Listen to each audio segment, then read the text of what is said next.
of Philly, where the birds take flight. Eagle swag on the rise each and every night. Tone and Markus got the scoop ready to ignite. From the lanes of South Street to the Broad Street lights. Dashing like a running back, hitting every play. Flying guys in the zone, never led astray. Talking touchdowns, talking game day. Huddle around the mic, hear what they gotta say. I like an eagle soaring in the sky. Tone and Markus always standing by. Bringing the heat, call it do or die. Philly squad, hear the battle cry. Fly like an eagle soaring in the sky. Tone and Markus always standing by. Bringing the heat, call it do or die. Philly squad, hear the battle cry.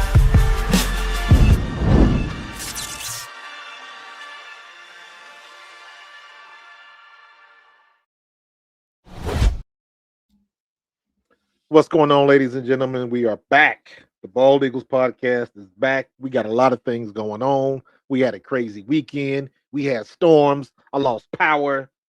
All kind of stuff going on, bro. What's going on, Tone? What's going on, my guy? How you feeling, man? You talking about a storm? Like, I didn't even know it got that bad over there. Dude, we lost power. I lost power last night about 12:30. Didn't come back till 4:45 a.m.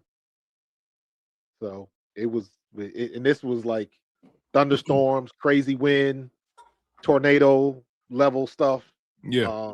Branches all in the yard, all that type of stuff, man. So, but we good to go right now. So, hope nothing crazy. I see what's going on. I think New York got another snow warning. Michigan got another 4 feet of snow or something goofy like that. So, this mess ain't done, man. This mess ain't done, bro. But what's good with you? I can't complain, man. Life's good. Life's good. Life's good. I'm healthy, man. Everybody's good. Family's good. You know, Philadelphia Eagles, they stay active. They stay active Sure. and they tend to make the moves. And this is just right on brand for Howie Roseman. He tends to make the moves outside the margins that people don't really pay too much attention to or people don't think much of in the moment. You know, Right. One of those moves, obviously, was the Zack Baun signing, right? That was a move that happened on the margins, and nobody thought much of it. And all of a sudden, you got a first-team All-Pro, you got a 2-time Pro Bowler out of it. Yep.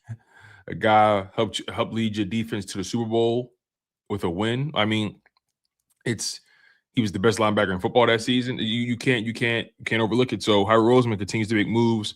The Philadelphia Eagles decided to sign veteran wide receiver Hollywood Brown. 1 year, $6.5 million contract. It's worth up to $6.5 million. This is an interesting move. For the simple fact that, you know, obviously the AJ Brown stuff is going on, and we know Hollywood Brown and AJ Brown aren't in the same stratosphere as far as talent goes. But as of today, AJ Brown is on the Eagles roster, and that roster, that wide receiver room is interesting, man. You have AJ Brown doing what he does, Devontae Smith, and you add Hollywood Brown, his speed, his ability to take the top off of defenses. And look, he's nowhere near the player he was his rookie year or even his third year. That was the career year. His third year in Baltimore, that was where he had his first and only 1,000-yard season. But beyond that, Hollywood Brown has kind of just been from a production standpoint, low end number 2, high end number 3 receiver in football. That's been essentially you where else you put him at? You're not putting him on the outside. Consistently at least. Right. You know, we know they like to move Smitty around. Smitty likes to go in the slot sometimes. AJ Brown, they move him around a bit. Or they needed to move him around more. That's something we talked about. But Hollywood Brown is a guy that still can take it deep on you, man. Like he can still take it 40, 50 plus yards. I think his longest catch of the season last year was a 51-yarder. So he can still get behind your secondary if you take your eyes off of him. He can still get open in space with that speed. You don't want to get caught chasing him. So this is a very, very interesting signing.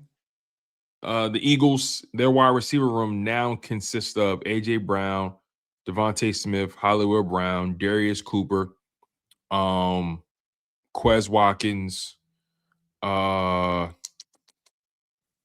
Covey, Johnny Wilson, and they had this other wide receiver. I think his name is Danny Gray or something like that. Yeah, Danny Gray. So that's the Eagles' wide receiver room right now. Obviously they're top heavy, but I mean, when you think about it, most teams don't really have what they have at receiver to begin with. So they're pretty good. Wait a minute. What are we signing for? 1 year, $6.5 million.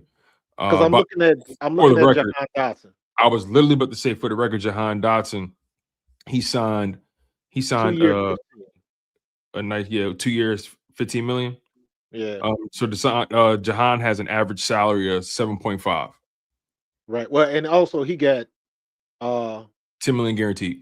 10 million guaranteed. 6 million signing bonus. So really, they're gonna pay him about about 7.5 annually. And again, remember, Hollywood Brown's contract is worth up to 6.5. Right. I'm just trying to think of this. Would I rather have Jahan Dotson or Hollywood Brown? I mean, one guy is younger. One guy has been technically healthier. You're asking honestly, I'll take Jahan Dotson's size. And one guy has more size at the position. So, and Jahan Dotson has shown you his hands are pretty good. He shows you his hands are pretty good. Let's just call that what it is. So, look, they knew Jahan Dotson. Look, they gave Hollywood a 1-year deal. Dotson signed a 2-year deal. You never know. They probably came to Dotson and said, "Hey, look, we got a 1-year deal for you. 1-year deal Possibly." for you. And Jahan was like, I need more security than that. And Jahan managed to get a contract where he got guaranteed a nice chunk of change over 2 years. A nice chunk of change. Nice chunk of change. He got guaranteed nice for somebody that really hasn't lived up to his draft status. Exactly. So exactly. Could Howie have done that? Absolutely. But he didn't have to. He didn't overshoot that much. Even that, I wouldn't call that overshooting it, but you paid a little bit extra for that product and you didn't have to. So you paid a little bit out on that deal. You paid a little extra where on what contract? Hollywood. 1 year, 6.5. No. I'm saying Atlanta. Oh, Atlanta. Oh, okay, yeah. I'm saying Atlanta. Yeah, they put a sweetener on top. Yeah. They put a little sweetener. Yeah. You know, they said we'll guarantee you 10 If we would have paid that for Jahan Dotson, I wouldn't have been upset with that. No. Nobody would have been upset about it. Nobody would have been upset. Nobody would have been upset with that. I mean, again, like you said, Jahan Dotson, I like Jahan Dotson's size. He's been here. Yeah. I think if they would have gave Jahan Dotson that exact same deal that Atlanta gave him, I wouldn't have thought twice about it. Right. Guaranteed him 10 million, 2 years, 15 million in total, 7.5 annual salary. You gave Hollywood Brown a 1-year deal, 6.5 million. Maybe Dotson wanted a bigger opportunity. Like there's certain things that people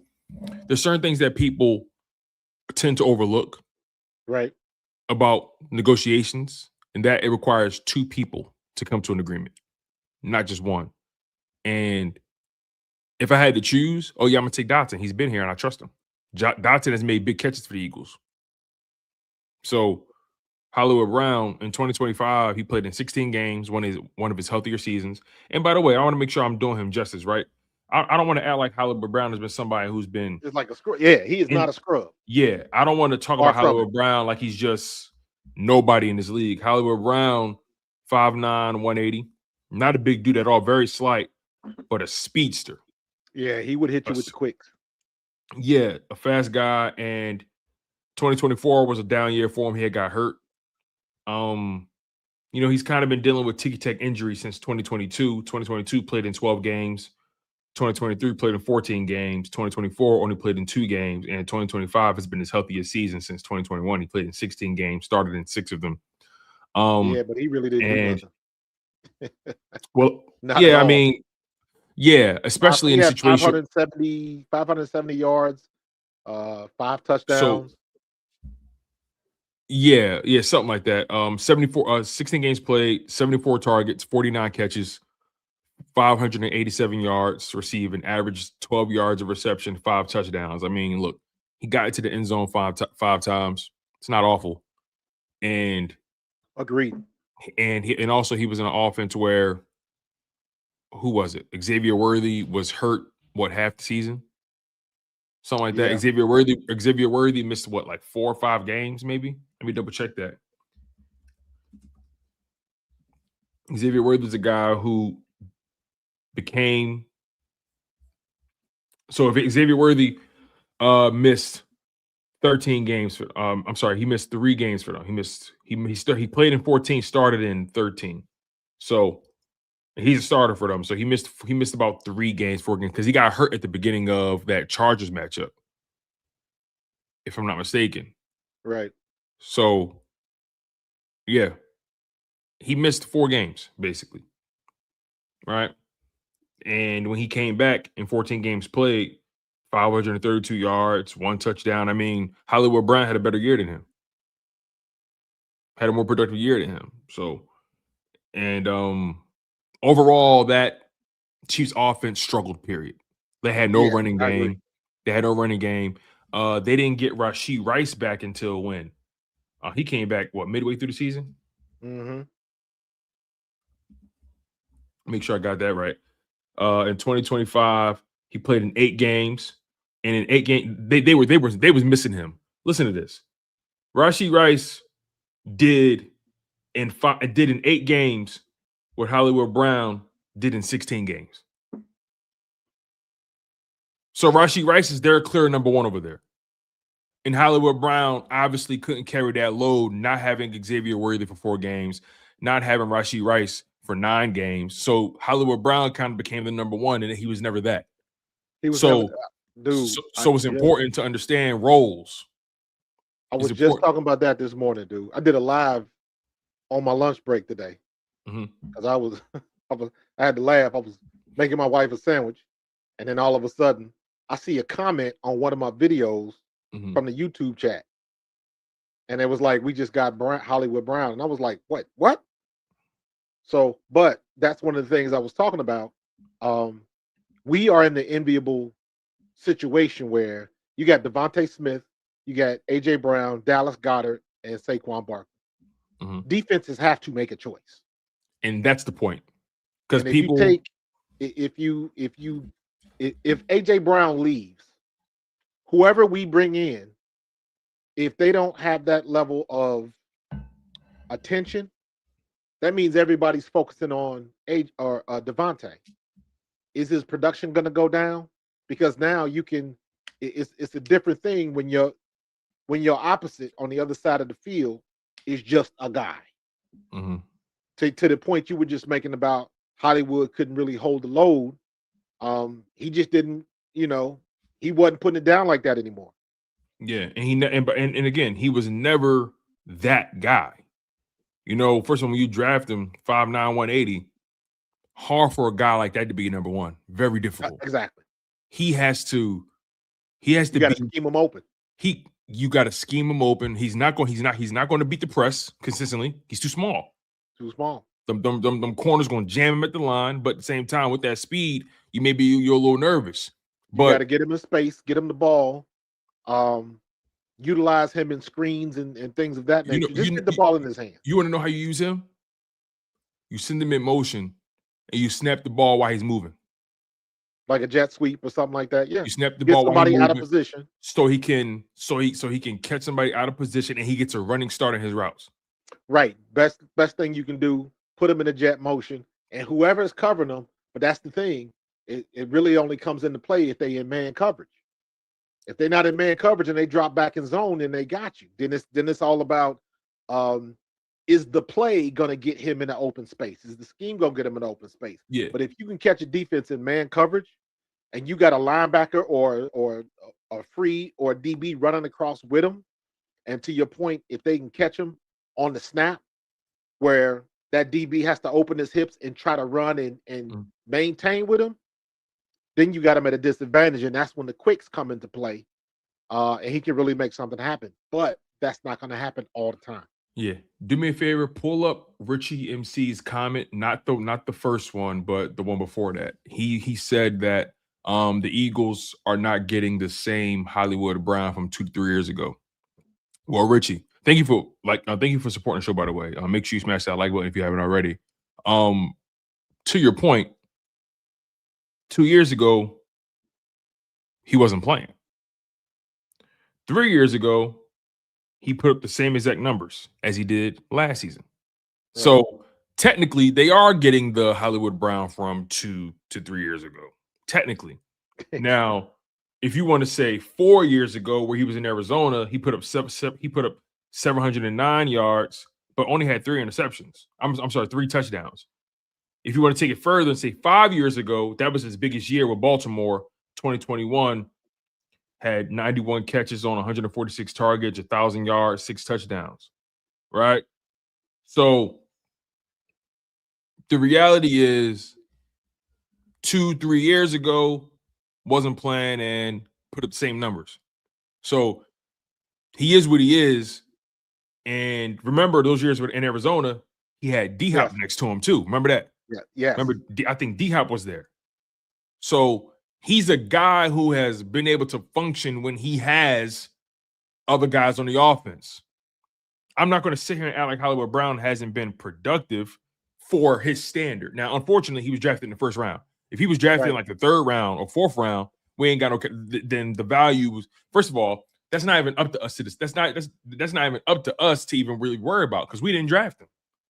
Right? Correct. Baltimore drafted him. They didn't get value, but the Eagles, 1-year deal, $6.5 million to be a number 3 receiver and arguably a number 5 option on the offense, and a guy that can give the opposing defenses something else to think about because of that speed. Speed kills, and speed terrifies you, and it's something you're always gonna have to account for. Some guy's so fast, you just gotta throw it deep because he gonna catch up with it.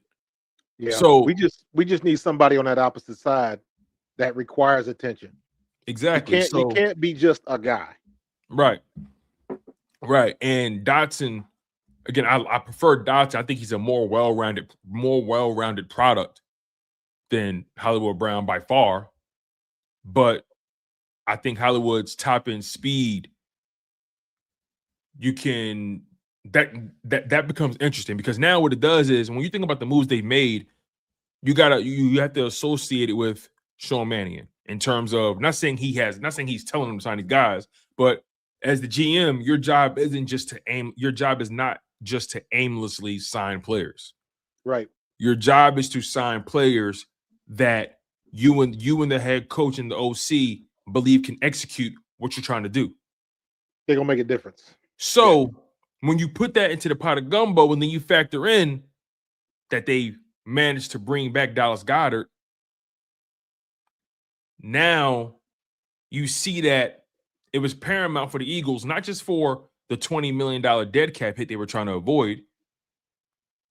You want to make sure Sean Mannion has a viable tight end in his offense.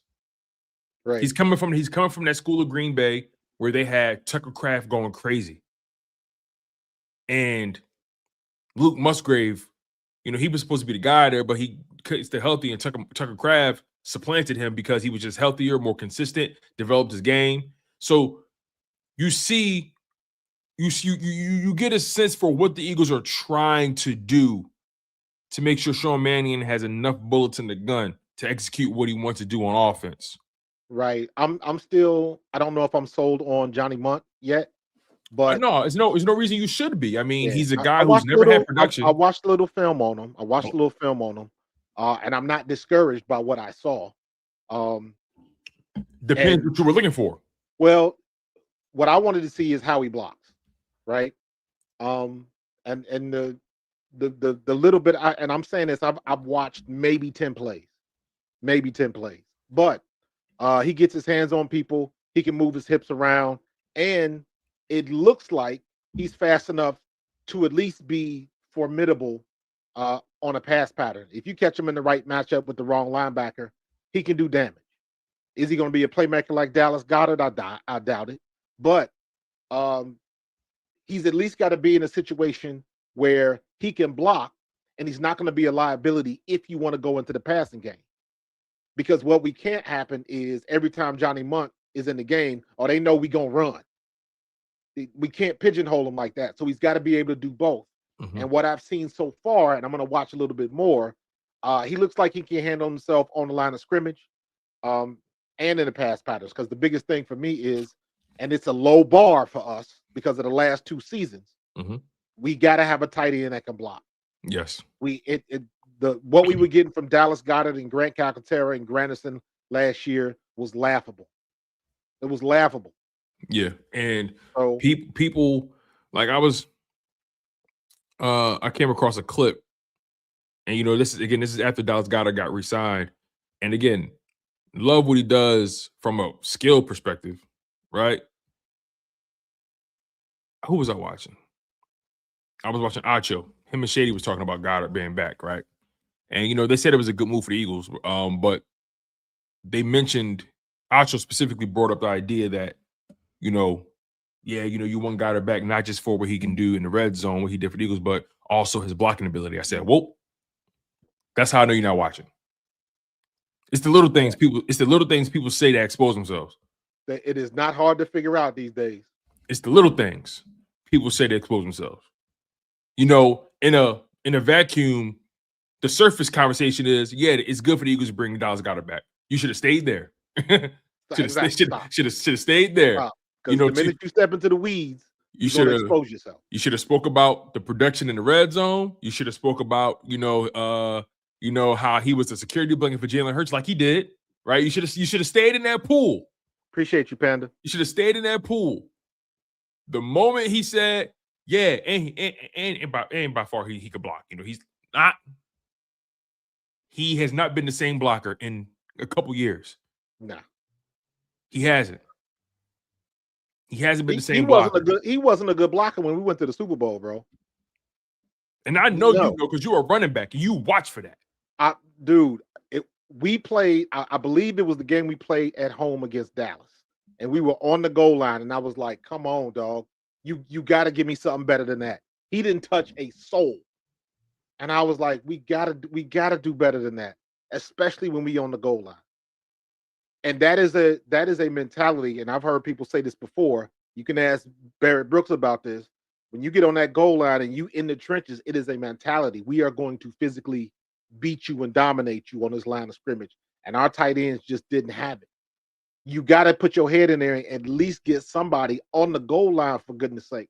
And sometimes it seemed like the optics were that they were just going through the motion because the play was going up the middle, and they didn't think that their guy was going to be able to get into the play anyway. Mm-hmm. So it's like they gave a half-ass effort. And I was like, oh, and it just looked so bad. And I was like, we cannot have that. We need somebody that can handle that wide nine technique, or if they're a little bit tighter, you got to get your hands on them and at least get your hips around so they can make a move. Or if Saquon's coming up your back, give him some room to make a cut. It's been horrible for the last 2 years. We have got to get better at that. I know Howie Roseman does not have a good history of drafting tight ends. And I'm not saying not good is the wrong word. He hasn't done it often. He hasn't done it often. But we got Zach Ertz, and then Dallas was drafted to take Zach's place. So you're absolutely correct. You can say he's 2 for 2. The Eagles have only drafted, listen to this, man. 3? The last Eagles tight end they drafted on day 2 or sooner was Dallas Goedert. Yep. Prior to that, the last tight end they drafted on day 2 or sooner was Ertz. Yeah. And after Goddard, the last tight end they drafted was they drafted Grant Calcaterra, and they drafted who was that? Jack Stoll, I think it was, right? Nah, we missing somebody. Nah, we missing somebody. What's old boy? He's on the podcast now. Harbor. Oh, are you talking about Clay Harbor? Yeah, didn't we draft Clay Harbor? They drafted Clay Harbor in.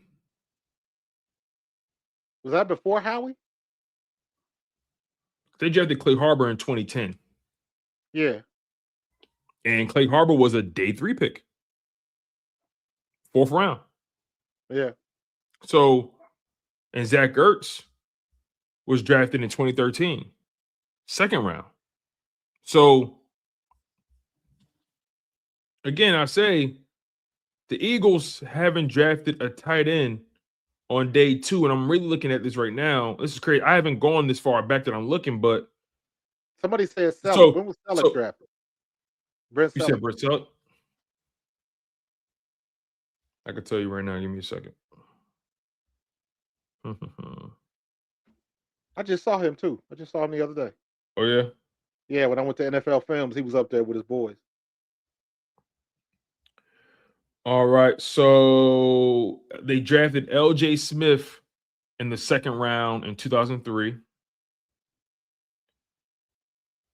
And Selleck was a 5th rounder. day 3. So Yeah. in this century, you guys, in this century, the Eagles have only drafted 3 tight ends on day 2 or sooner. We're talking the past 26 years. Think about that. Think about how many draft classes in the past 26 years. Yeah, that's crazy. The Eagles have only drafted 3 tight ends on day 2 or sooner. That's rounds 1, 2, and 3. Yeah, that's crazy, bro. They drafted L.J. Smith in 2003. They drafted Zach Ertz in 2013 because Zach Ertz was a part of the Lane Johnson draft. Right. And they drafted Dallas Goddard in 2018. I've been saying that they need to invest in that tight end position, this draft class. And I would love for them to do so on day 2 of the draft. You got a 1st, a 2nd, and 2 thirds. You can't draft a tight end one of those thirds. And that's if you use it. I don't know what their plan is. I don't know what their plan is, but you gotta do something there because Dallas Goedert's 31. And once again, if everything holds true, if you don't draft the tight end in this upcoming draft class, you're going to go into the 2027 offseason with no tight ends on the contract again. Yep. You draft the guy even if you draft the guy in the 4th round, I'll live. But I want it to be day 2. We got a lot of good tight ends in this draft too. A lot. You got Now's some the that's time. 30. Now's the time to do it. Now's the time to do it. I felt like last year's draft class was good with tight end. Yeah. And they didn't get This one of year's them. is better. So, and I think they're deeper this draft class. Absolutely. You know, Absolutely. Harold Fannin had a good year with the Browns this year. Man, listen, Harold Fannin was balling. Harold Fannin was their offense. And they could have got him. Yeah. They could have got him. They passed on him a couple times. But see, this is why the situation with Sean Fannin, that's why that's so intriguing, because I really want to know what his philosophy is. Oh, yeah, How Sean he's gonna Mannion. do it. Yeah, that's going to be interesting. How he's going to do. I got to go back and look at film on at Green Bay to see what were they doing, what were they pulling up, what was Jordan Love's security blanket, like stuff like that. Tucker Because Kraft all day. It was going Tucker to have Kraft. the same type of tendencies. Yo, it was Tucker Kraft. Yo, he was going crazy for them last year. Let me pull up his stats. Tucker Kraft went crazy last year for them for the past couple years. In my opinion, I think that might be the biggest, I guess, significant vote for AJ Brown. So here's what happened. 2025, Tucker Kraft was going crazy, but he got hurt. He played in 8 games. In 8 games, and again, remember, these are tight end numbers, not wide receiver numbers, you guys. Right. He got hurt early. In 2025. He got hurt. Yeah, he missed the rest of the season. He only played 8 games. Let me make sure I got this right here. But for the 2025 season, yeah, like he got hurt in the Carolina game, and he was done. He was done for the year. So he's a young player too, entering year 4. So his rookie, and he was a 3rd-round pick, so he's in a contract year. Yeah. Which is unfortunate because he would have been healthy this year. They probably would have paid him already. But honestly, now if he stays in Green Bay, they definitely getting him on a discount. So, nonetheless, in 8 games played, Tucker Kraft, 44 targets, 32 catches, 489 receiving yards, averaged over 15 yards of reception, 6 touchdowns in 8 games. He was the security blanket. Yeah, he was on course. And 2024 was the breakout year, though. He was on course and he's been healthy outside of last year. In 2024, 17 games played, 17 starts, 70 targets, 50 catches, 707 receiving yards, averaged over 14 yards of reception, 7 touchdowns. You want to know how I know he's a security blanket? 50 catches on 70 targets. Mm. Out of 70 targets, he caught 50 of them. Just saying. In every season, his catch percentage has been a minimum of 71.4% or higher. You throw it his way, he's bringing it in. He's bringing it in. So, they got to do something. They got to at least give us something to look forward to at that position, other than Dallas Goddard and Grant Cockatera and what's his name, Johnny Munt. Yeah. They got to give us something to look forward to from a developmental perspective at that position. Well, I just want to see. I think more importantly is how Mannion is going to spread the field. That's what I want to see. I'm still pissed off that we have this. People have this perspective of us that we can't throw the ball across the middle, and I'm like, look at 2022 AJ Brown.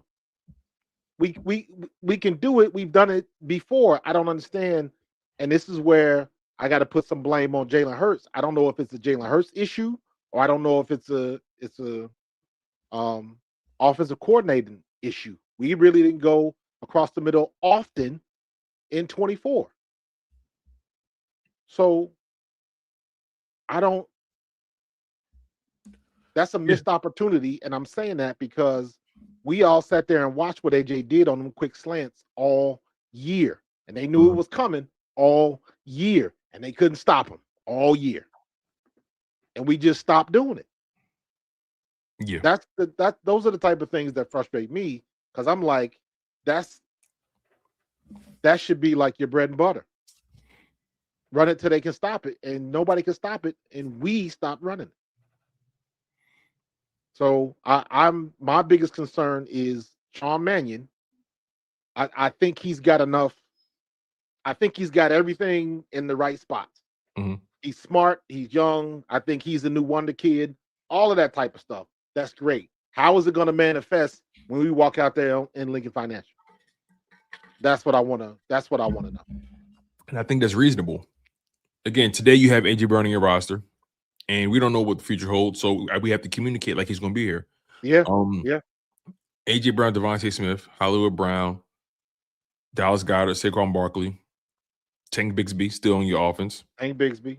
And Tank Bigsby is the best backup we can have right now. And you got the young developmental wide receiver in Darius Cooper, and this is where it gets even more interesting for me. You bring in Hollywood Brown on a 1-year, $6.5 million contract. Again, we don't know what the guarantees are. We don't know what the details are. But trust and believe, the Eagles can wash their hands of that if they want to. So, Now, Darius Cooper, I'm looking at you. You're entering year 2. You were an undrafted rookie, right? You made the final cut to the roster. And, you didn't get too many opportunities. I think Darius Cooper, to be fair to him, he quite literally only had, he played in 13 games, but only had 11 targets, 9 catches. So when he did get the ball going his way, he made sure he caught it. He made the most of the opportunities that he had. No matter what he did with it, he made sure when the ball came his way, he caught it. And at that point in his career, in the situation he's in, I have to appreciate that to a degree. 11 targets, 9 catches. That's nothing on the NFL season, right? 92 yards receiving. He caught, and guess what? Six of his 9 catches on those 11 targets were for first down conversions. So, again, I'm not going to sit here and bloviate about a 9-catch season, but I have to look at the player and compare him to what the Eagles are bringing in Hollywood Brown. And Hollywood Brown obviously has a 7-year career, entering year 8 of producing the way he produces. And you have a 2-year player or a young player in Darius Cooper entering year 2, trying to not only make a name for himself and be productive, but make this Eagles roster. Right. And adding Hollywood Brown steepens that incline. So now, obviously, A.J. Brown, Devontae Smith, untouchable. Once you get past that, Hollywood Brown, Darius Cooper, Johnny Wilson, who's coming off the injury, who has traits that automatically puts him ahead of Darius Cooper. His blocking ability, you get what I'm saying? The guy, Danny Gray, who we're not really worried about right now. Quez Watkins and Brenton Covey. Brenton Covey's probably going to make the roster off the strength of punt return. Right. So now you're looking at Darius Cooper and you're saying to yourself, hey, young brother, will you step up to the plate and take advantage of this old motherfucker Hollywood Brown? Well, Darius, you got health on your side. You got youth on your side. I just think he needs opportunities. You got the legs. Darius Cooper not slow. No, you got the legs. Now he's not Hollywood Brown fast, but Hollywood Brown ain't Hollywood Brown from year 1, year 2, year 3. Right. Darius Cooper is a lot bigger. And Darius Cooper has the size advantage. Yes. Hollywood Brown 5'9", 180. So Hollywood Brown 5'9", 180. Darius Cooper 5'10", 210. You got 30 pounds on him. 30 pounds. And I don't know if I'm willing to say Hollywood Brown is such a significantly better route runner. Correct. I don't know if I can say that definitively, personally. So all I'm saying is Darius Cooper, this could be an opportunity for you to elevate your game. The cream gonna rise to the top, and Howie Roseman is a master of that. He's a master at stimulating competition on his rosters. Because this is how he builds his teams. It's evident at this point. He drafts well. He develops those players. He invests and pays those players. And then he supplements the roster with a bunch of 1-year deals. And the occasional splash player that you go get that you can't miss on.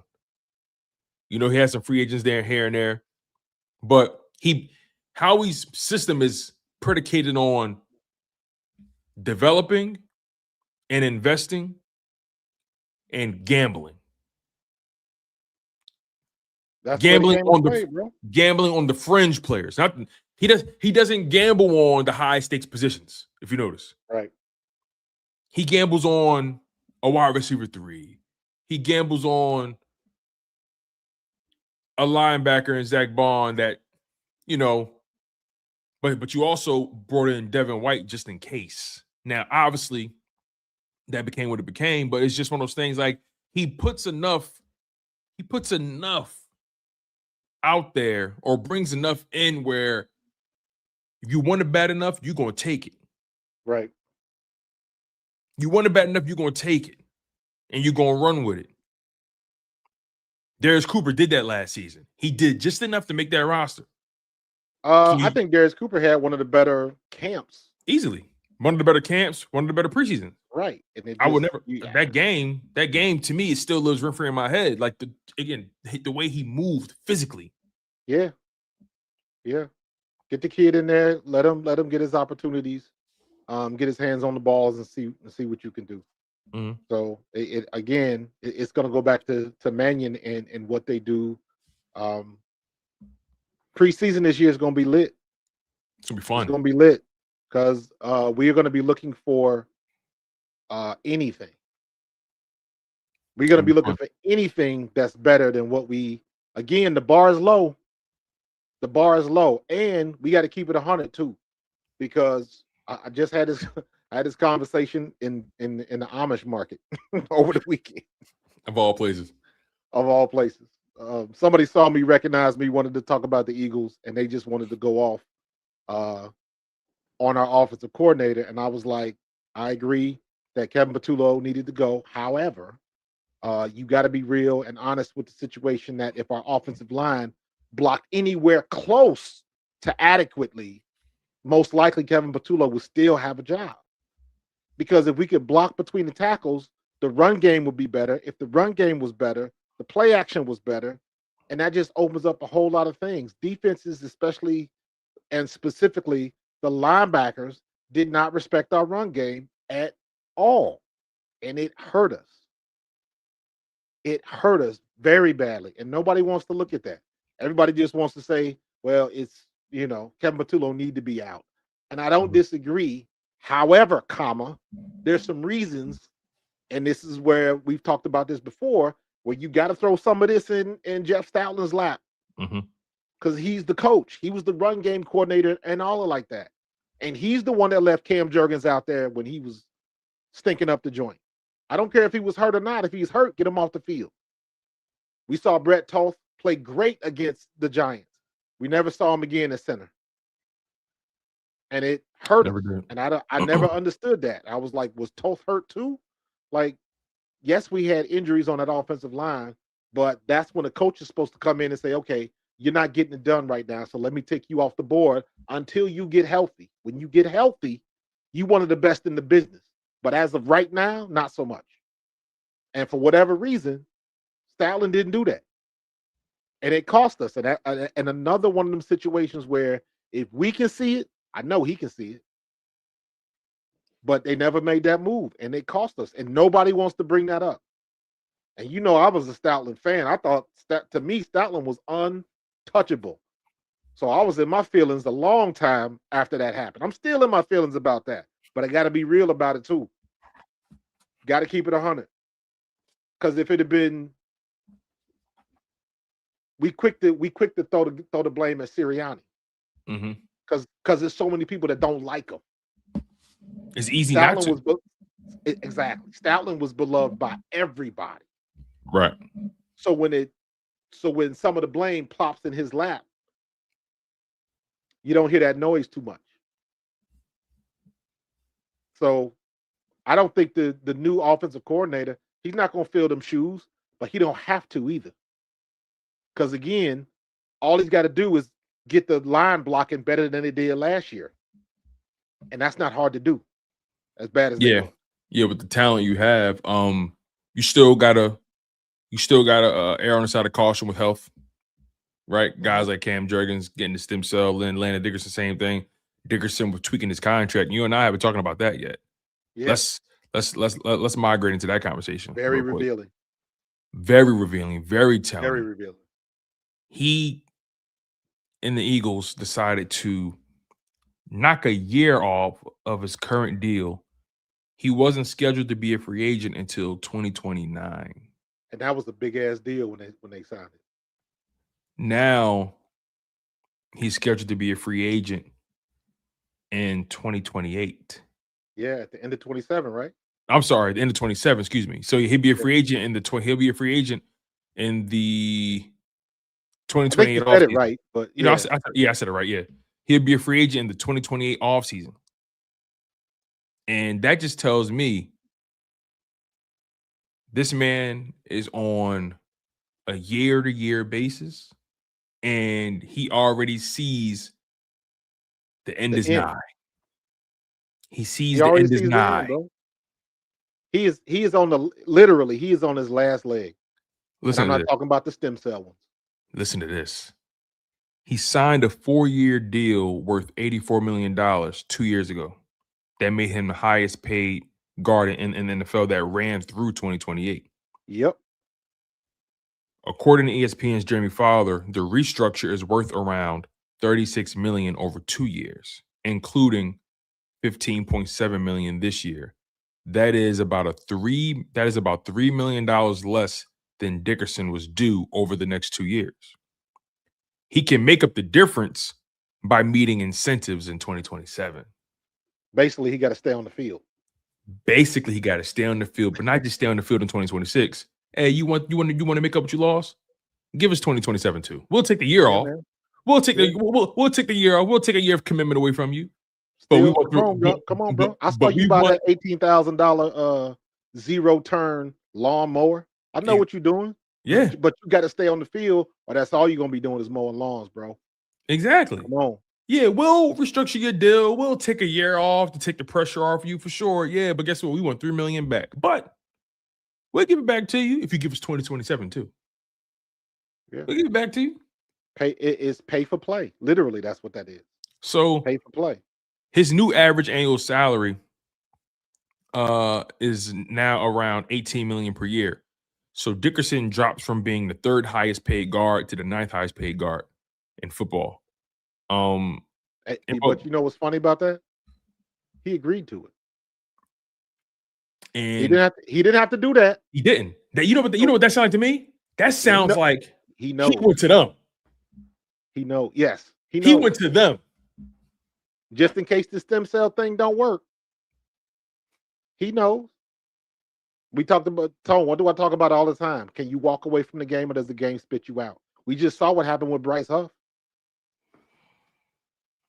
That thing with Bryce Huff affected him more than anybody knew when he was here and couldn't play. Because I was a fan of Bryce Huff. I was like, I've seen enough to know this kid can play. And then he got hurt.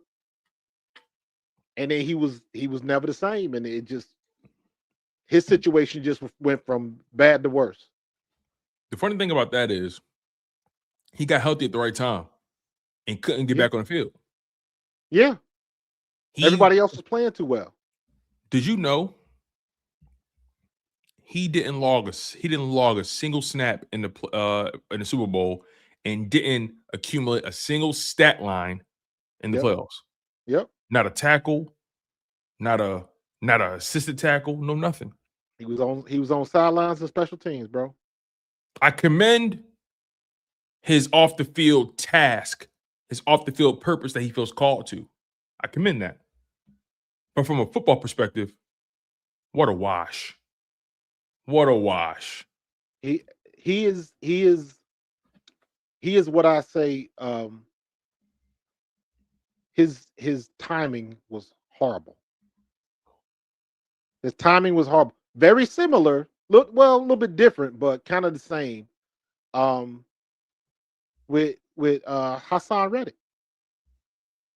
And I'm saying that because Hassan Reddick was doing everything he was supposed to do, but he just did it 2 years too late. Because he was getting up there in age, and didn't nobody, even though he earned it, didn't nobody want to pay him that money at his age, at his position.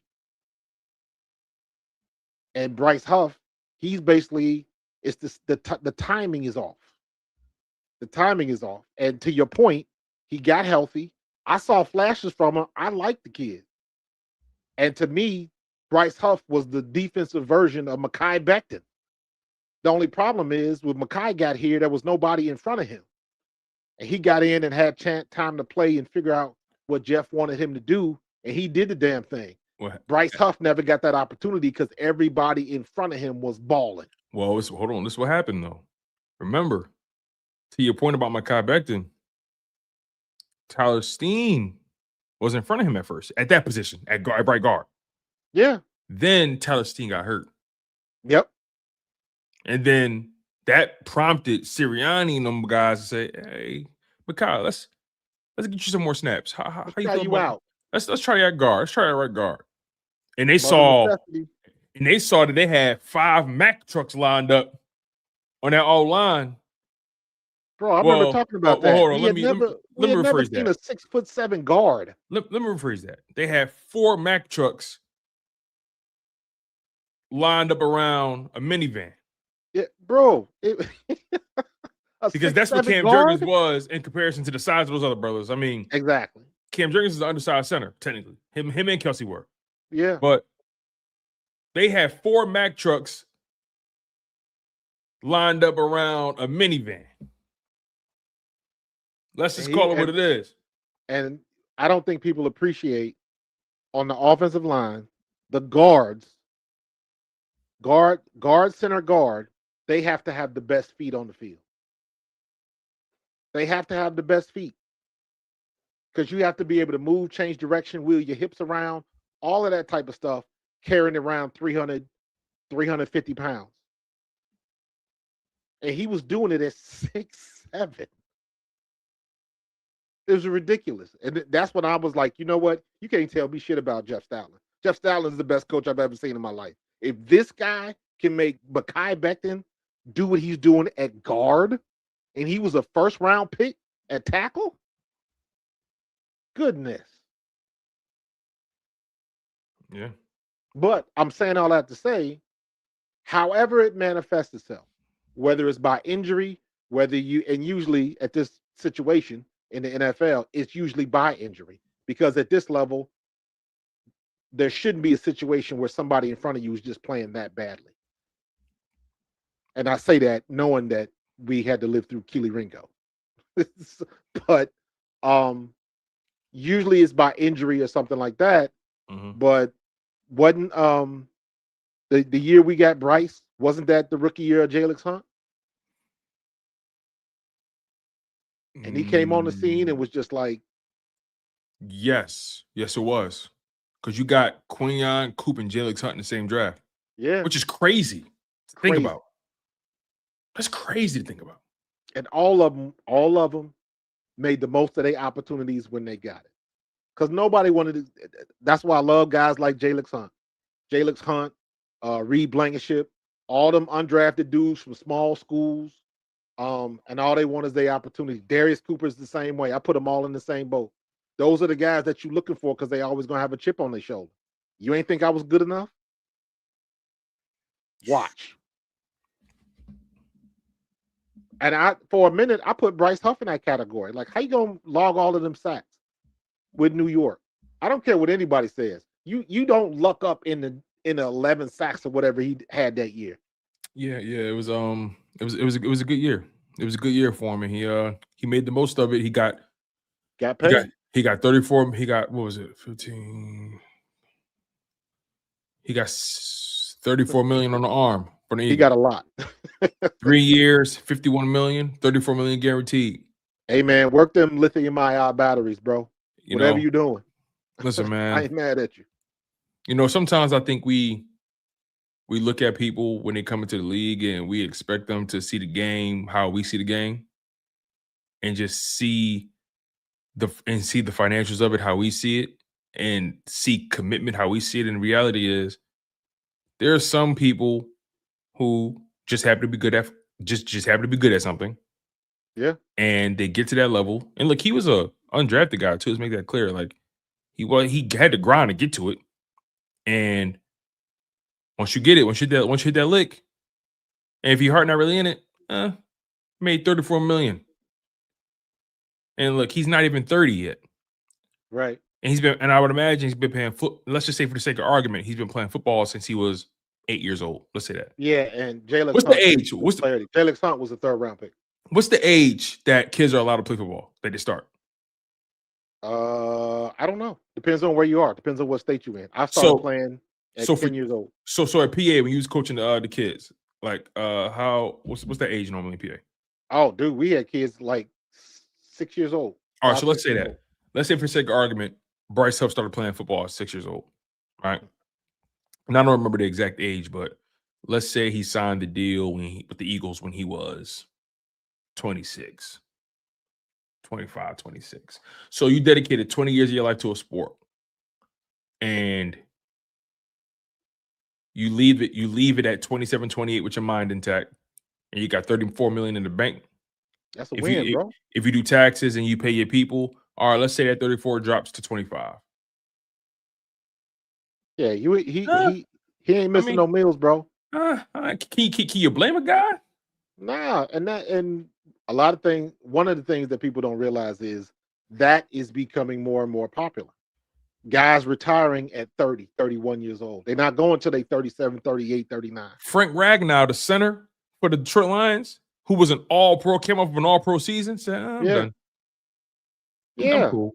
Dude, do you know what the NFL pension is after you get your 4 years in? So I have no idea. bruh, and the amount of money you can make now. Shannon Sharp is making more money now on his podcast than he ever made on the NFL contract. Frank Ragnow was healthy as an ox. Well, let me not say that. Frank Ragnow played all 16 games, played 16 games in 2024. They sat him in the last one because it was the playoffs, but played 16 games 2024, came off of a Pro Bowl and a second team All-Pro season. And from 2022 to 2024, there's 3 seasons, 3 consecutive years making a Pro Bowl, and in 2024, 2023, consecutive years as a second team All-Pro. He was at the top of his game at 28 years old and said, you know what? I'm cool. Yeah. Top of his game. And decided, I'm all right. So technically, how many did Huff play? How many years did he play? Huff was undrafted. He spent 4 years. He spent 4 years with the Jets. 4 years with the Jets. A year with us. 6 years. Gave the game 6 years. Came into the league at 22 years old. Left the game at 27 years old. His birthday is April 17th. He'll be 28 in April. He left the game at 27. $25 million richer at least. He good. He good. Plus when he get, and I'm not talking about the money he made before that either. I didn't mention the money he made before that. He'll be collecting his $4,000 a month from the pension and all of that kind of stuff. So he good. He's straight. Yeah, man. Real quick though, I know we're getting close to that time. The Jaylen Waddle deal, we briefly talked about that. Yeah. But Dolphins sent Jaylen Waddle and a 2026 4th-round pick to the Denver Broncos for Denver's 2026 first, which is 30th overall, and a 2nd and a 3rd-round pick. The AJ Brown market just continues to get more interesting, and all it does is just continue to show that Howie Roseman's not a psycho for why he's not moving up AJ Brown for just all they're doing actually is driving up the price. That's it. AJ Brown ain't got to say a word. The minute that AJ Brown says, I want to be traded, the price drops. Yes. So all he got to do is keep his mouth shut. And I spoke about this a couple days ago, or was it yesterday? I can't remember. But I said, what's so funny? Out of all this AJ Brown stuff, and even all the stuff that we've seen him do, say whatever it is, he has yet to definitively request a trade. Correct.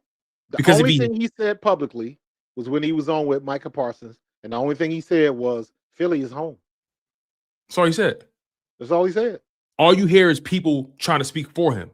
Oh yeah, it's speculated. Yeah, I think AJ would welcome a change of scenery. Yeah, the Eagles aren't shopping him, but they're listening. But guess what? No one has officially shot their shot yet. Dude, listen to the reports. Everybody in the chat, go back and look at the receipts. Listen to the reports. Adam Schefter, Ian Rappaport, Diana Rossini, Colin Cowherd, Acho, any of them. Every report says the same exact thing. They saying something, but they ain't saying nothing. They saying the same thing that was said when all of this stuff started at the end of the season. It looks like AJ Brown might want to be out of Philadelphia. Why? And then they start going into the same old. He wasn't happy. It was something going on between him and Jalen. He's not getting along with the coach. They'll always show the clip of Sirianni and him getting into it on the sideline. They always show that stuff, and they riff off those specific incidents. Mm-hmm. Period. No new information, no new news, no new quotes, nothing that AJ has said. It all goes back to the stuff that they've seen. Nothing's ever changed. So I'm like, what's the over and under on how many more reports we're going to get about AJ Brown getting traded that is saying the same exact thing? Right. And to your like, point, he hasn't said a word. Exactly. Because the reality is, if he was as disgruntled as they want to make it seem, he would have done what all these guys do. Pen a letter to the media. Remember Myles Garrett penned a letter to us telling us how much he wanted to be traded? And then the moment he threw a bag in front of his face, he shut the fuck up. Did he? Cash that check, bought a brand new pen and everything. Yeah. And if you're AJ Brown, Eagles are paying you $32 million a year, you get traded, that deal gets altered because the only way that deal can go through is if the Eagles convince the team to take on some of the money. You know what I mean? Things like that. So the reality is, again, no one's really tapped into this part of it. AJ Brown has not definitively said anything about wanting to get traded. And guess what? If he did, Howie Roseman would have been singing a different tune. Absolutely. They're singing a different tune at the combine. He would have been singing a different tune at the combine. What did he say? He said that we're not in the business of getting rid of good players, but I wouldn't be doing my job as a GM if I ignored every conversation. Absolutely. What else was he gonna say? He said people make offers all the time about anything. You got to listen because you wouldn't be doing your job. You got to listen. The minute he says, "Yeah, we're shopping around looking for a good deal," everybody conspires to shortchange you. Exactly. And if AJ wants to leave that bad until late in the game. Exactly. And if AJ wants to leave that bad, that's not something he worried about. Well, it just like I said about look at what the Dolphins did with Tua and the hit that they took to get rid of Tua. And that shows me that if you want to do something bad enough, you will find a way to do it. You talking about the hit with Tua. Did you see the hit they incurred by trading Jaylen Waddle? You see, like you said, when you're desperate enough to get rid of somebody, you'll find a way and you'll take any hit that comes with it. The Miami Dolphins traded Jaylen Waddle, knowing if they did, they would have to incur a $26.3 million dead cap hit. You know what they did? They traded him. They got a first, a second, and a third back. So you mean to tell me if Howie really wanted to trade that man, really wanted to trade him, you don't think he would have did it? Absolutely. And now, granted, $26.3 million is different than $40 million. Very different. And that $40 million dead cap hit goes down to, I want to make sure I got my numbers right. That $40 million dead cap hit goes down to, I got it right here. Give me 1 second. Here it is. That $43 million dead cap hit goes down to $16.4 million if they wait after June 1st. Yes. So if they are going to trade AJ Brown, it's going to happen after June 1st. That's one. Number two, at that point, teams have spent their draft capital. Teams have spent their money. Teams are starting to iron out how they want their roster to look. Yes.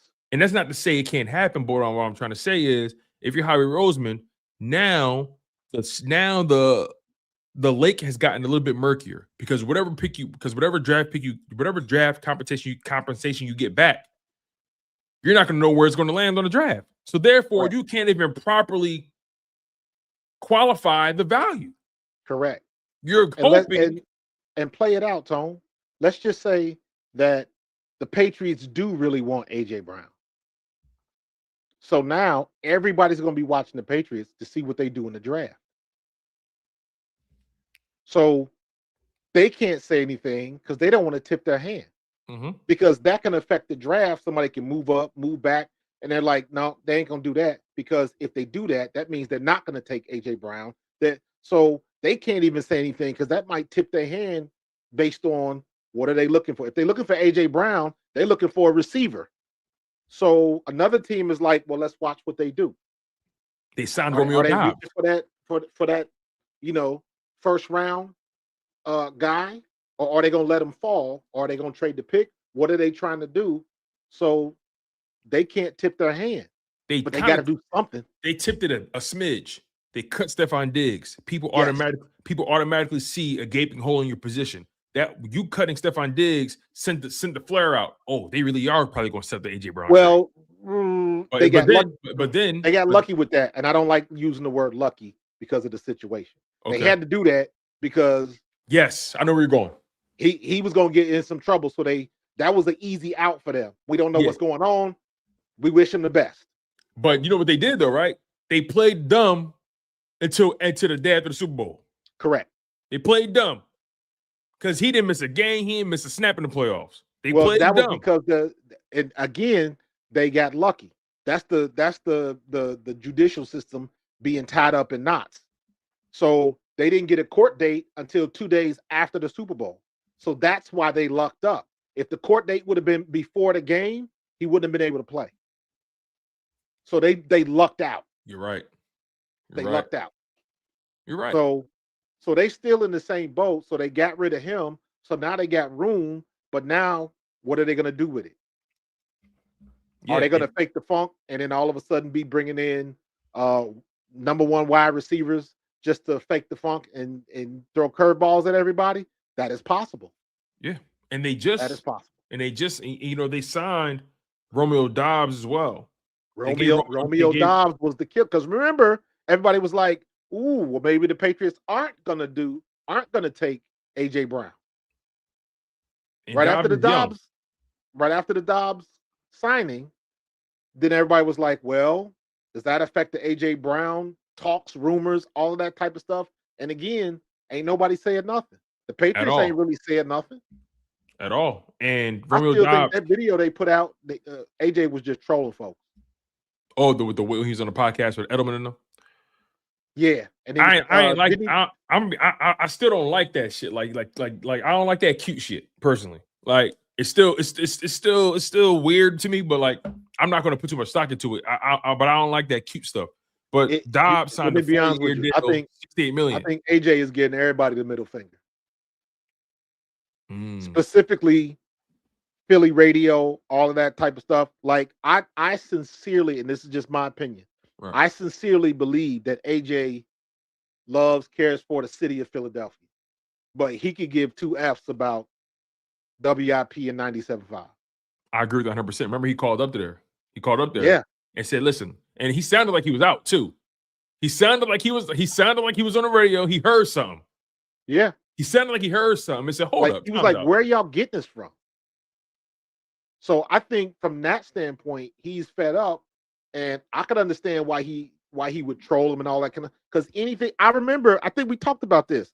Adam Schefter was on 97.5, and they were pressing him, like, you got to have something on AJ. What you got on AJ? And finally, Schefter was like, "What do you guys like? What do you want me to say? I don't know." That's the one thing I respect about Schefter in this particular case, because he done said some bullshit before too, but he was like, "You guys want me to say something about AJ Brown, but nothing has changed." And it's crazy when somebody who talks shit really don't have nothing to say. He ain't got nothing to say. He really ain't got. He said, "Listen, I really don't have nothing on this," which speaks volumes about how Howie Roseman and AJ Brown have been handling this. Yep, it speaks volumes because when wide receivers want out, they get out. We've seen it. Facts. We've seen it. If AJ Brown was that much of a cancer in the locker room, he'd have been gone. When Stephon Diggs wanted out from Buffalo, what happened? Pieced them the hell out. You see what I'm saying? Gone. I'm trying to think who. When Tyreek Hill, no, was he a free agent or was that a trade? Tyreek got traded. He got traded to Miami, right? Yeah. When Tyreek wanted out from Miami, I mean, when he wanted out from Kansas City because they didn't want to pay up, gone. Made it known. Gone. I'm trying to think who else.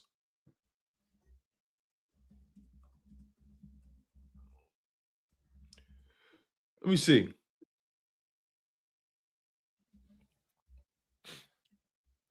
When Randy Moss wanted to get to the Patriots, he got there. When Amari Cooper wanted out from the Raiders, he got to the Cowboys. When Devontae Adams wanted out from Green Bay, what happened? He got out of there. He duked out. So this isn't like the fact that you see these reports and how much they're just remixing the same statement over and over, they really don't have nothing on this situation. And again, we may be surprised that on June 2nd, AJ Brown get traded. It may happen. It may happen. I'm not saying anything is impossible, but today they have nothing. They have nothing to substantiate but the fact that it's the same stuff they keep looping. AJ read the book on the sideline. And guess what they're going to say? Regardless of what happens, guess what they're going to say? Pickens, same thing. Or. Why do you think everybody's covering their butts now? Everybody's like, well, it could happen. It's possible. I know they're looking, and everybody's putting out comments like that. Because if it goes down, if it doesn't go down, if it goes down, see, I told you way back in January that this was going to happen. And if it doesn't happen, you see, I told you way back in January that it could or it couldn't. There was no guarantee. So they trying to cover their butts either way. Mm-hmm. And by the way, the Patriots have $48.3 million in cap space as it appears right now. The Philadelphia Eagles have roughly $46.2 million in cap space as far as top 51 cap space. So they both have a similar amount of money to spend, and technically the Patriots have enough space to carry the AJ Brown contract. Technically, yeah. So, but at the same time, you know, you draft your rookies, you still got to sign your rookies. I'm sure the Patriots will have AJ Brown. It makes the most sense. I heard the Rams come up in the conversation too, and I'm like, you think the Eagles are making a trade with the Rams? I kept hearing the Puka Nacua for AJ stuff. They're not doing that. No, I wouldn't even do that. Would they? With all due respect to AJ Brown, Puka's hot right now, like fish Puka's grits. hot, and why would they get rid of? Why would they do a 1-for-1 trade with somebody that doesn't know the offense? I heard the Devontae Adams part, but Devontae old. I don't want to old Devontae Adams for AJ Brown. No, neither do I. You know, and then on top of that, you talking about the Rams? If that deal don't include Jared Verse, don't call my phone. Don't call my phone. You want to play? You want to play funny money? All right, let's play big bank, take little bank. You want AJ Brown bad enough, LA? Hey, give me Jared Verse. Give me Jared Verse. I mean, come on, at man. the end of the day, nobody knows more. I say this all the time. ESPN, Colin Cowherd, Stephen A. Smith, Diana Rossini, Ian Rappaport, Adam Schefter. Who else? Who else is another one? Mike Florio. All of them dudes. They don't know any more than we do. They don't know any more than you do in the chat. The only difference is their microphones are just a little bit louder. And a little bit more shinier. That's it. That's the only difference. Quite literally. So yeah, man, that Jaylen Waddle trade definitely made things more interesting and is making Howie Roseman look like he knows how to properly value. I saw on WIP, Spike Essing said, yeah, I think Howie Roseman might have misjudged the market on this AJ Brown thing. Are you stupid? Exactly. There's no way you saw what Jaylen Waddle got traded for and you think that. Dude, I keep there's no way you think that. I need somebody to find Wanda Maximoff. All right. And her reality bending powers and all of these yahoos that think they know everything about being a GM. I just want to snap them into existence so they can actually be GMs of teams so I can watch their teams fail. Did you know the Miami Dolphins, all the moves they made, moving on from Tua Tagovailoa, moving on from Tyreek Hill, Jaylen Waddle, Jalen Ramsey, Mika Fitzpatrick, Bradley Chubb, Teron Armstead, James Daniels, Zach Wilson, and a bunch of other players, right? Miami Dolphins will have a $175 million dead cap salary in 2026. That's over half of their cap space is dedicated to guys that are no longer on the roster. No longer on the roster. Dead money. Because they wanted to get rid of those guys. They completely gutted that offense. No Tua, no Tyreek Hill, no Jaylen Waddle. They are completely turning the page on whatever that previous era. New coach. New quarter. They turned the page on that era completely. Yeah. Yeah. If you want to do something bad enough, you do it. So they just went on here and ripped the Band-Aid off. They was like, if it's gonna bleed anyways. So let's get it over with. And So, and what you got to look at is in that list of players that they still owe money to next year, how long do they owe that money? It's a good question. But also, you just paid Malik Willis, what, 3 years, 60+ million, something like that? And now he ain't got nobody to throw to. And now he ain't got nobody to throw to. So how you going to properly evaluate him? Unless you plan on going wide receiver in the first round. And I feel bad for Malik Willis. Because let me look Now at you this, finally going to get an opportunity, and you can do some things. You had some weapons, and now you don't. It was good until it wasn't. So listen to this. I don't know, man. I just think that I feel bad for Willis because he didn't really get an opportunity in Tennessee. It wasn't good. His situation to me is very similar to what happened with Justin Fields and Bryce in Carolina. Bryce Young. Bryce Young is kind of coming out of it, and he looked good this year, but I saw what they did to Justin Fields. I feel like Justin Fields got railroaded, but it's just a situation of a young player being in the situation like, what do you actually expect? Yeah. And look, the rules have not changed. Everybody's just more impatient. The hardest position to develop is a quarterback. And it seems like everybody's patience has gotten shorter. Yeah. Yeah. And, in theory, the Dolphins, you're paying Malik Willis 3 years, $67.5 million on average. On average, that's over 3 years, that's about a $22.25 million salary per season. Yeah. And you guaranteed them 45 of it. So if you want, you can get out of the deal at the 2 years, right? And they now have their 11th overall pick, and they now have the Dolphins or Denver's 30th overall pick. So that tells me there's no way they're leaving that first round without a wide receiver. And they look at it from the perspective of new head coach, new young quarterback who's ascending, and you bring in a new number one receiver. They want to completely build this thing from the ground up again.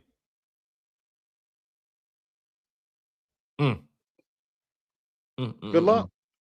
It's not easy, especially when you're the Dolphins. You don't have any equity to prove that you can do it. You have none. So the Dolphins have put themselves in a situation where you are the basement of the league. And the problem is you're going to have, when it's time to sign free agents to boost your team up, who wants to go to Miami? What does your future look like? Why would I want to sign there? The weather? The weather's what gets you in trouble. Talk about it. So you got to be in a situation, because we were like that in the 90s. Why would somebody want to come to Philly? What does Philly got to offer? The stadium was trash. Mm-hmm. The turf was trash. Nobody liked the city. It's too rough. They too opinionated. Mm-hmm. All of that type of stuff, especially when you're coming from places like San Francisco, when everybody's nice to you.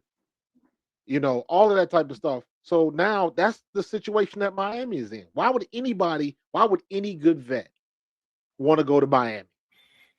Hey, listen, Dark Panda said not just the weather, but no taxes, no state tax. You get more of your money.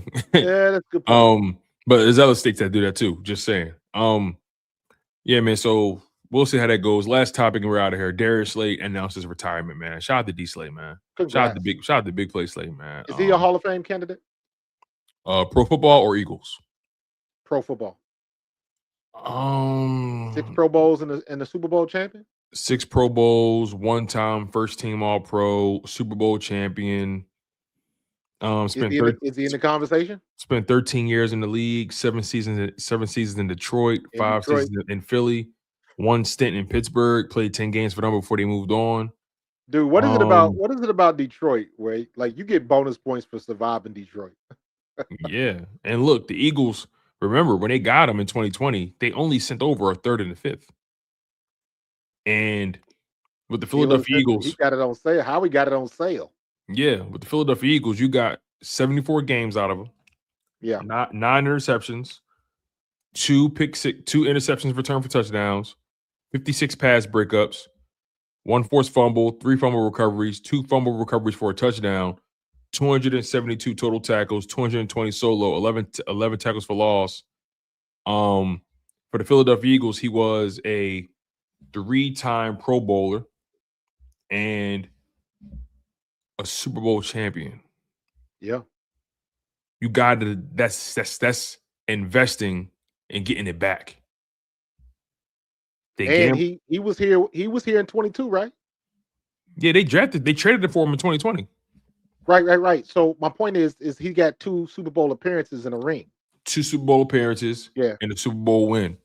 3 Pro Bowls as a Philadelphia Eagle. And you gotta put him up there with the likes of guys as far as just being reliable. No, I'm not saying that.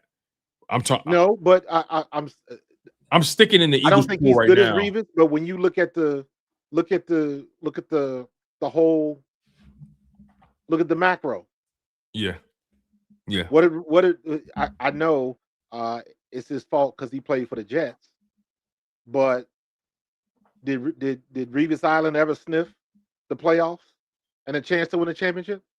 I mean, was he there when Rex Ryan was there? I don't know. Because they made it to the AFC Championship twice. That was when their defense was legit. They had Bart Scott on that defense. But look, Darius Slay, man. See, cornerback. So, what's the bar? Right? What's the bar? Revis, right. Go ahead. Revis 7 Pro Bowls. How many first team All Pros? 4. See what I'm saying? He doesn't have enough of those. He don't I got enough. agree. He doesn't even have second team All Pros. He got that 1 first team All Pro. See, there was never a point where there was only one based off of the accolades, there was only one season where Darius Slay was definitively the best corner in football. And then every other season, he's always been top 10, sometimes top 5. Yeah, and that's right. Revis won the Super Bowl with the Patriots, right? I think so. Super Bowl 59? Not 59. No, Eagles won 59. No. Patriots and the Seahawks. Super Bowl. Hold on. What is this? XL 6. Wait a minute. I can't even read the number now. XLIX. I don't know what that is. I don't know Roman rules. I can't even read it no more. But look, Darius Slay, I think if he had more All Pros on the resume, I would say, yeah, he's a Hall of Famer. He's not first ballot. He's definitely Eagles Hall of Famer. And he's definitely been. See, people forget Darius Slay has been the one constant on that defense since 2020. He's been the one constant. 49, right? It was a 44. I don't know. But Darius Slay has been the one constant. When things was up, down, sideways, he was the one constant on that defense. He stabilized that cornerback position. He did, and he was good. For 5 straight years, he stabilized that position. He did not get enough credit for being as fast as he is. At 30. Arguably, he was running with Tyreek Hill at 30. Listen, arguably, he played his best season, like just from a pure coverage standpoint, he arguably played his best season in 2024. Yeah. Maybe he doesn't have the interceptions to match, but turned up in the playoffs, had 2 INTs in the playoffs? Yep. No, that was Quinyon that had 2 in the playoffs. He had 1 in that Green Bay game. He showed up when he had to show up. Yeah, he was phenomenal. He was phenomenal. I mean, he arguably had one of his stickiest years in 2024 in coverage. Darius Slay, he don't owe us nothing. No. He don't owe us nothing. We shouldn't have got rid of him. We shouldn't have got rid of him the first time. But, things happen the way they happen, and it's all good. Yeah, man. So, shout out to Darius Slay, man. Much love to you, man. Congrats, brother. You did the city proud, man. Eagles. And you walked away on your own terms. And you walked away on your own terms. You could have made that money in Buffalo. You ain't want to play in Buffalo, so you said, I'm not playing. got his wit to bottom. And Buffalo was a team that was in the mix. It wasn't like that was a bad In team. the mix. He said, nah. Absolutely. He said, nah, if it ain't Philly, I'm cool. And Yeah. that's how you know when you ain't got nothing to prove. You ain't got nothing to prove. Nah. Listen, listen, hey, y'all, let's put it in perspective. Howie traded a 3rd-round pick and a 5th-round pick in 2020 for 3 Pro Bowls, 2 Super Bowl appearances, and a Super Bowl win. Because it goes into the chemistry set. Darius Slay had that side of the field on lock. I ain't got nothing bad to say about Slay, man. It's all love. Nothing at all, bro. Yeah, and his career stats. Let's just look at his career stats real quick. Then we're gonna close this thing because I get you his Eagle stats. His career stats: 187 games played, 176 starts, 28 interceptions, 3 interceptions returned for a touchdown, 163 pass breakups, 2 forced fumbles, 6 fumble recoveries, 2 fumble recoveries for a touchdown, 1 sack, 655 total tackles, 544 solo, 17 TFLs. He obviously wasn't a tackle guy, but coverage, 163 pass breakups. Man, D-Slay, go right for the. Are you sure he don't get considered the Canton? He don't get considered the Canton? I got to compare it to something. I like it's like, I mean, look, everybody that goes into Canton, isn't what is it? Is it prime time, right? Everybody like Prime said, it's the Hall of Fame. It's not the Hall of really good. Yeah, but here's the thing: everybody in the Hall of Fame, whatever sport you are, there's levels to that too. Everybody in the Hall of Fame shouldn't be there, and you can say it for every sport. Yeah, agree. But here's the reality: the Hall of Fame isn't just a place; it's also a product. And absolutely, when you're a league that's constantly selling something, you're also selling the conversation surrounding who makes the Hall of Fame and who doesn't. That's a talking point, especially in the NFL. Absolutely. There's guys who they make content strictly off of that. Strictly off of that. Yep. 100%. So again, like I said, Hall of Fame isn't just a place; it's a product, and there's always going to be players coming going into the Hall of Fame every single year because if Prime Time had it his way, there'd be years where guys wouldn't get in. Yep. You know who does that? Baseball is real stingy with their Hall of Fame. Baseball is extremely stingy. Baseball stingy. I think it was one year where only 2 people got in. Yeah, they stingy and petty. Yes, that's the word, man. You guys, today's been phenomenal, man. We covered a lot, and I think we had a really, really great conversation. Covering all things: the Dallas Goddard situation, bringing in Hollywood Brown, Jahan Dotson, the Miami Dolphins trading Jaylen Waddle to the Denver Broncos, Darius Slay retiring. I mean, Howie Roseman.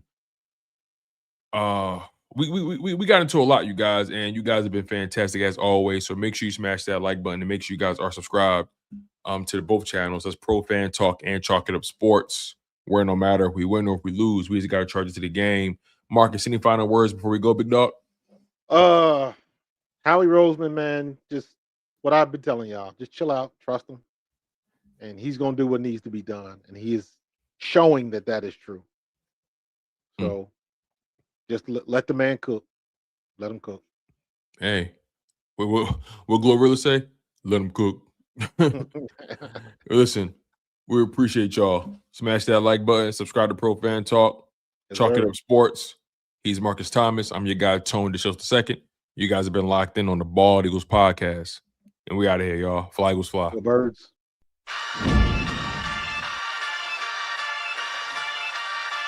In the city of Philly, where the birds take flight, Eagle swag on the rise each and every night. Tone and Markus got the scoop ready to ignite. From the lanes of South Street to the Baun Street lights, dashing like a running back, hitting every play. Flying guys in the zone, never led astray. Talking touchdowns, talking game day.